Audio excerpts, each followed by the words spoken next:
Ce sera donc finalement lui, le partenaire de la région, le centre Pompidou, dont le logo rappelle la façade parisienne, qui fête d'ailleurs cette année ses 40 ans. À Bruxelles, l'histoire reste à écrire, mais l'enveloppe de ce musée existe déjà. Le bâtiment Citroën, acheté par la région pour y nicher son rêve, un musée d'art moderne et contemporain. Le partenaire est donc maintenant connu, mais pourquoi lui? Une expertise et une renommée internationale en matière d'art moderne et contemporain, c'est sans doute la référence mondiale en la matière.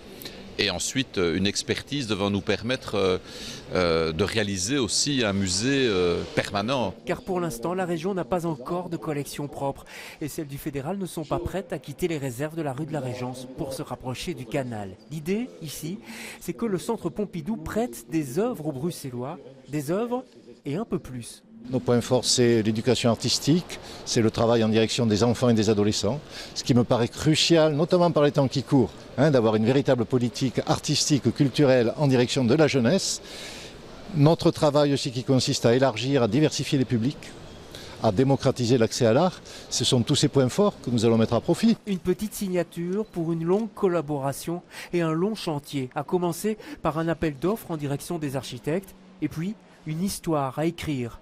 Après celle des voitures, une histoire de l'art à Bruxelles d'ici 2020 et qui ressemble à s'y méprendre à un pied de nez envoyé au fédéral.